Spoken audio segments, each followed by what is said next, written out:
मिश्रा जी आपसे शुरू करता हूं, हैं अभी अगर मनोज जी के पास चला जाऊंगा तो ये इतना इस ठंड के मौसम में बहस इतनी गर्म कर देंगे कि फिर उसको संभालना मुश्किल हो जाएगा।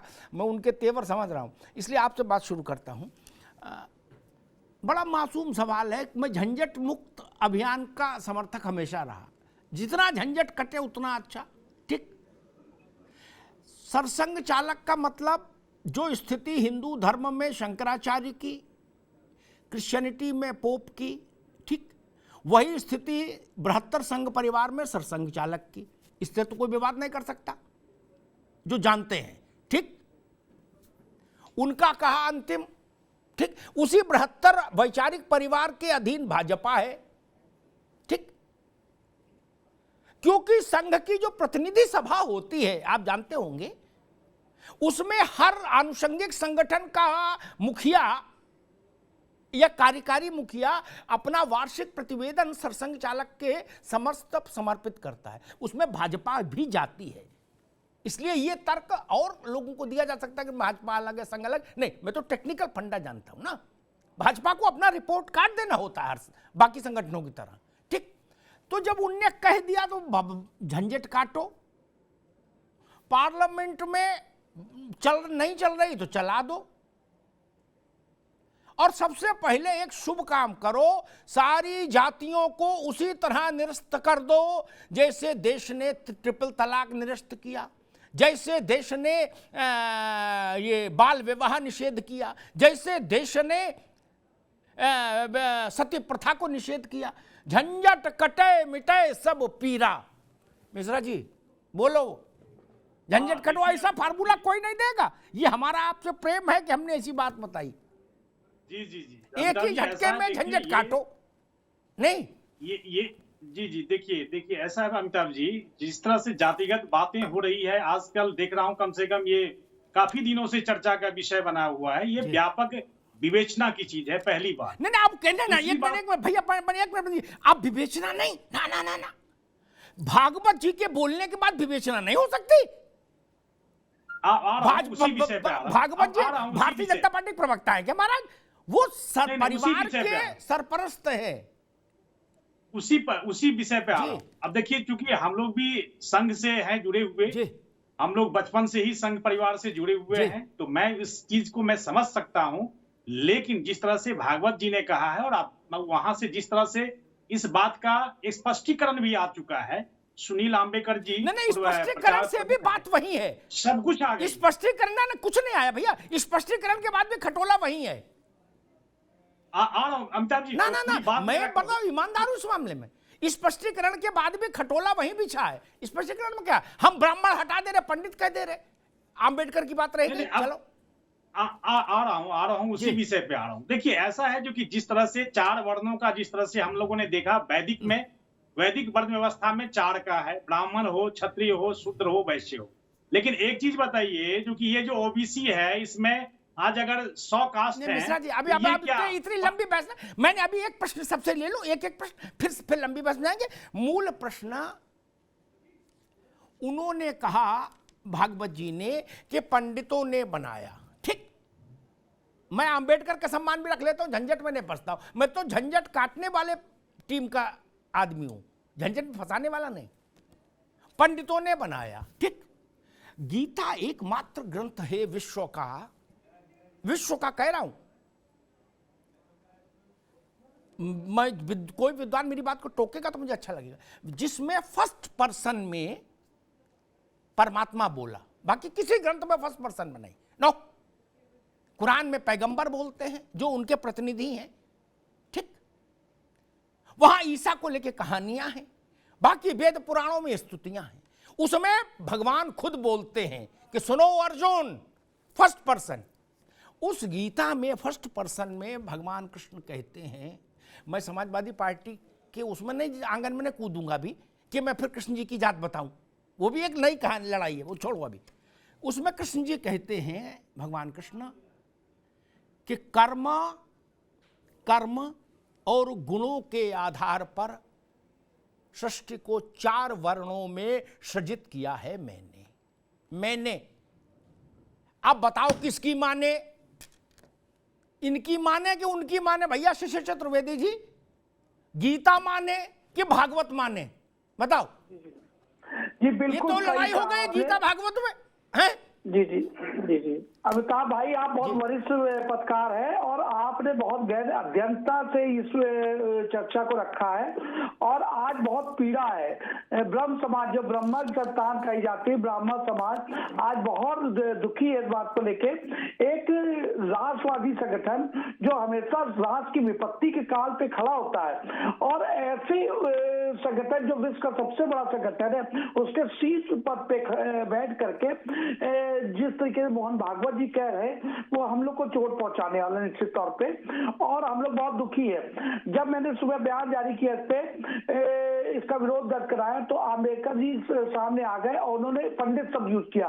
तो मेरा कहने का मतलब है कि पंडित विद्वानों को कहा जाता है, तो क्या विद्वानों को गाली देंगे, उनकी बुराई करेंगे? पंडित ज्ञानियों के लिए यूज होता है, लेकिन कदापि इसका समर्थन नहीं कर सकते हैं। बहुत निंदनीय बयान है। और पूर्व में भी इनके कुछ बयान ऐसे विवादित रहे। इन्होंने कहा मुसलमानों का हम दिल जीतेंगे, और हिंदू महासभा का कहना है जात पात की करो विदाई, हिंदू हिंदू भाई भाई। हम देश में हिंदुओं को जोड़ने का प्रयास करते हैं, और यहाँ पर जातियों में विभाजन की बात होती है। बड़ा व्यवस्था चलता था देश। और आपने एक बहुत सुंदर बात कह दी अमिताभ भाई, कि ये किसने कहा? भगवान श्री कृष्ण ने कहा है। आपने तो सीधे सीधे कोट कर दिया, किसी को मौका ही नहीं दिया। सारी बात आपने खोल के रख दी। तो अब इसका उत्तर सीधे सीधे यहाँ बैठे प्रवक्ता क्या देंगे? सीधे सीधे अब तो ये मोहन भागवत जी के पास चले जाना चाहिए कि पहले ज्ञान ले लीजिए कि क्या कहा, किसने कहा है। किसी ब्राह्मण ने जातियां नहीं बनाई है। ये जाति व्यवस्था, ये हमारा समाज। शिशिर जी, मैं मनोज जी के पास चलता हूँ, फिर त्रिपाठी के पास, फिर दोबारा मैं आऊंगा। एक बात और कहूं, मैं तो इस पक्ष का हूं, पहले से अंत तक इसी पक्ष का रहूंगा। तत्काल राजाज्ञा जारी की जाए, तत्काल सारी जातियां खत्म, जाति आधारित पार्टियां संगठन बैन करो, जेल भेजो सबको। जो ठाकुर ब्राह्मण ओबीसी दलित पिछड़ा करे ना, कुछ नहीं, सब खत्म करो, बिल्कुल सफाई करो। भागवत जी भी खुश और हम भी खुश, और देश भी आगे बढ़े 21वीं शताब्दी में। कहां चक्कर में पड़े भैया? ये भागवत और गीता के बीच में लड़ाई का मामला है, ये बड़ा गंभीर हो जाएगा। मनोज जी, सरसंघ चालक की स्थिति बहुत विशिष्ट होती है। दूसरी पार्टियों के लोग उसको समझ ही नहीं सकते। पार्टियों के राष्ट्रीय अध्यक्ष का मामला नहीं है सरसंघ चालक का। पार्टी के राष्ट्रीय अध्यक्ष तूतू मेमे के दायरे में आते हैं, धोती कुर्ता फटवाने और फाड़ने के दायरे में भी आते हैं। क्या सरसंघ चालक को इस परिवार में उससे ऊपर माना जाता है? मैंने इसीलिए तो बताया शंकराचार्य और पोप कि जो कह दिया वो अंतिम। अब जब भागवत जी ने कह दिया कि ये सब झूठ है, तो झूठ खत्म होना चाहिए कि नहीं होना चाहिए? मनोज जी, आपकी पार्टी और आपकी राय क्या है? देखिए, जो इस देश में सांस्कृत राष्ट्रवाद है, मोहन भागवत जी उसके ध्वजावाहक, सबसे आगे चलने वाले व्यक्ति, जिस पे संविधान भी न लागू हो, उस संगठन के वो अग्रणी है। और अगर उन्होंने कोई बात कही है तो उस बात पे विचार होना चाहिए। आपने अपना वक्तव्य रखा, पैनल में बैठे लोगों ने अपना वक्तव्य रखा, लेकिन एक इस देश की सच्चाई है, और इसको दो लाइनों में समझा जा सकता है कि जब से 4 वर्ण बने जी, वो भगवान कृष्ण ने बनाए गीता के उपदेश में, अथवा उससे पहले किसी ने बनाए। उन्होंने तो महाभारत के समय में इसका दिया है ना उदाहरण की 4 वर्ण अर्जुन को ज्ञान देते। उससे पहले की जो व्यवस्था थी वो सब कुछ हमारे वेदों पुराणों में दर्ज है।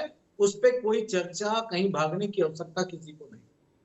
जिस दिन से 4 वर्ण बने हैं, अमिताभ जी मैं बहुत रिस्पेक्टफुली कह रहा हूं आपके चैनल पे, इस पूरे भारतवर्ष की भूमि पे, इस जम्मू द्वीप पे अगर सबसे ज्यादा किसी को सम्मान यहाँ के लोगों ने दिया है तो ब्राह्मणों को दिया। क्यों दिया? उसके पीछे कारण है। उन्होंने सामाजिक व्यवस्था को डेवलप किया। उन्होंने काम के आधार पे, ताकत के आधार पे, बुद्धिता के आधार पे लोगों को एक 4 कैटेगरी में डेवलप किया, और अगर किया तो हजारों साल तक उस पे ये देश और देश की जनता चली है। जब संविधान आया तो एक नई बहस आई, और वो नई बहस इसलिए आई कि हम आधुनिक भारत में और आधुनिक युग में प्रवेश कर चुके थे।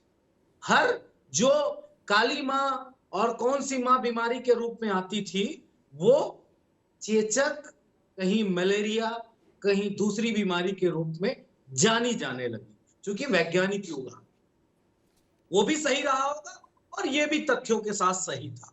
तो जिस समाज को सबसे ज्यादा सम्मान इस देश ने दिया, उस समाज के मुखिया आज अगर ये बात कह रहे हैं तो उस पर चर्चा होनी चाहिए। और हमारी पार्टी के नेता, जिस मौर्य जी ने, जो आदरणीय मौर्य जी ने बात कही थी, वो यही लोग तो थे। शिशिर जी चिल्ला रहे थे ऐसे ऐसे छाती पीट के, हम भगवान और रामायण का अपमान कर रहे हैं। वही बात तो संचालक जी ने कहा। मनोज जी दोबारा आएंगे आप पास, ठीक, दोबारा में आते हैं, ठीक, अभी रुकना होगा, दोबारा में आते हैं। हमारे साथ प्रोफेसर विवेक सिंह भी जुड़ गए हैं, संघ विचारक। त्रिपाठी जी, मैं जरा विवेक सिंह जी से एक कमेंट ले लूं, फिर आपके पास आता हूं, फिर आप विस्तार से अपनी बात कहिए। विवेक सिंह जी, जब भागवत जी ने अपना वक्तव्य जारी कर दिया तो उनका वक्तव्य संघ परिवार में, बृहत्तर संघ परिवार में, जिसके अधीन सरकार में जो पार्टी है वो भी है, उसी तंबू के नीचे आदेश होता है, निर्देश होता है, मार्गदर्शन होता है, ठीक। तो ये उचित समय नहीं है कि झंझट में पड़े बिना नरेंद्र मोदी जी को ये सलाह दी जाए संघ के द्वारा कि भैया आप सारी जातियों का उन्मूलन करिए, जाति कोई लिख नहीं सकता, संवैधानिक तौर पर ये जनजागरण चलाने का काम नहीं, इसके मैं कभी पक्ष में नहीं रहा। अगर भागवत जी ऐसा मानते हैं तो एक राजाज्ञा जारी करें, जैसे ट्रिपल तलाक के लिए हुआ, जिसे बाल विवाह को रोकने के लिए हुआ, सती प्रथा को रोकने के लिए हुआ। विवेक सिंह जी, पंडित ने बनाई, बामन ने बनाई, छोड़ो इस बहस को, गलत है ना आपके हिसाब से, तो कैंसिल कराओ, तुरंत दान महाकल्याण। विवेक सिंह जी, देखिए अमिताभ जी नमस्कार। नमस्कार। हमें एक बात समझना पड़ेगा, जो मोहन भागवत जी ने कहा, और आपने बिल्कुल ठीक कहा है कि सरसंघ चालक है, तो उनका जो भी बात होता है उसका बहुत गहरा इम्पैक्ट होता है, और ये पूरे देश के, हिंदुस्तान के पूरे सब लोग जानते हैं। देखिए, एक भगवान की बात उन्होंने कहा कि भगवान ने जो है कोई जाति पाति नहीं बनाई थी, जो कि उनका कथन बिल्कुल ठीक है, क्योंकि देखो गीता में भी लिखा है चतुर्वर्ण मया सिस्टम गुण कर्म विभागशः। भगवान ने कहा अर्जुन से कि देखो हम जो है 4 वर्णों में हमारी सृष्टि को मैंने विभाजित किया है, और जो कि गुण और कर्म के आधार पे है। तो जिसका जैसा गुण और कर्म होगा, अपने कर्म के आधार से वो चाहे ब्राह्मण होगा, अगर पढ़ने पढ़ाने का काम करता है तो ब्राह्मण होगा, रक्षा का काम करता है तो क्षत्रिय होगा, अगर वह व्यापार का काम करता है तो वैश्य होगा, और अगर सबकी सेवा करता है तो जाहिर सी बात है वो शूद्र के कैटेगरी में आएगा। तो यह वर्ण व्यवस्था थी, लेकिन जाति व्यवस्था और वर्ण व्यवस्था दोनों बिल्कुल अलग अलग है। अब जाति व्यवस्था में देखिए ना, जो मोहन भागवत जी के जो बयान पर जो आपत्ति सबको हो रही है, आपको पहले समझना पड़ेगा, उन्होंने वर्ण व्यवस्था के बारे में बात नहीं किया है, उन्होंने जाति व्यवस्था के बारे में बात किया, और जाति व्यवस्था की बात करने के संदर्भ में उन्होंने पंडितों का उल्लेख किया है। तो पहली बात तो उन्होंने ब्राह्मणों का उल्लेख नहीं किया है, पंडितों का उल्लेख किया है, ये आपको समझना पड़ेगा। और उन्होंने सभी ब्राह्मणों को नहीं कहा, उन्होंने कहा कि कुछ ब्राह्मण देखिए समाज में, अमिताभ जी आप तो जानते हैं, कुछ ब्राह्मण, ठीक है, दोबारा में आते हैं आपके पास।